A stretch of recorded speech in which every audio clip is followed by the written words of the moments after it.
যখন দেখবেন যে আপনারা সংগঠিত হবেন, আপনারা পুলিশকে আপনাদের সঙ্গে পাবেন, এত সন্দেহ আমার নাই। আর আমিও চেষ্টা করতেছি যারা এখন চাকরিতে আছে তাদের সঙ্গে যোগাযোগ করার জন্য, একটা প্ল্যাটফর্ম করার জন্য। দেখা যাক যদি এটা করতে পারি, ইনশাল্লাহ আরো সুবিধা পাওয়া যাবে। Thank you. যখন বিএনপি ক্ষমতায় ছিল, ওরা তো অনেকবার ক্ষমতায় ছিল, তারপরে আওয়ামী লীগের এন্টি ফোর্সেস এরশাদ সাহেবরা ক্ষমতা ছিল, তখন তো ওরা অনেক এন্টি আওয়ামী লীগ লোকজন পুলিশে ঢুকাইছে, সেগুলো সামনে নিয়ে আসছে, সেগুলো অনেক রয়ে গেছে, এখন সেগুলো সামনে আছে।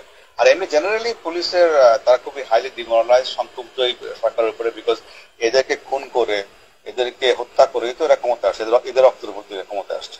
427টা পুলিশ থানা এবং ফাঁড়িতে অ্যাটাক করা হচ্ছে, অস্ত্রপাতি লুট করা হচ্ছে, প্রেগনেন্ট কনস্টেবলকে পুড়িয়ে মারা হচ্ছে। তো এইগুলো তো এরা সহজভাবে নেয় না।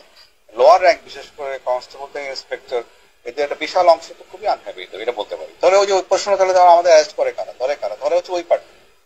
কারণ আপনারা জানেন যে এই আপনার এই 5 তারিখের পরে একটা বিশাল গ্রুপ, অফিসার গ্রুপ, তারা কর্মস্থল ত্যাগ করছে আর আসে না।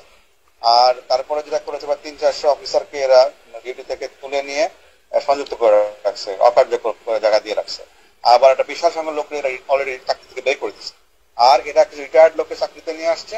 আর ওদের সময় যারা এরশাদের সময় বিএনপি ক্ষমতা ছিল একাধিক, বা ওদের সময় জিয়া রহমানের সময়, এদের তো অনেক লোকজন 80 দশকে যারা রিক্রুট হয়েছে তারা এখনো চাকরিতে রয়ে গেছে অনেক। তো 90 দশকে যারা ঢুকছে তারা তো অনেকে চাকরিতে রয়ে গেছে এখনো। তো সেইগুলোকে এরা সামনে নিয়ে আসছে। তো এই লোক এদের সংখ্যা খুব বেশি না। এবং যখন দেখবেন যে আপনারা সংগঠিত হবেন, আপনারা পুলিশকে আপনাদের সঙ্গে পাবেন, এত সন্দেহ আমার নাই।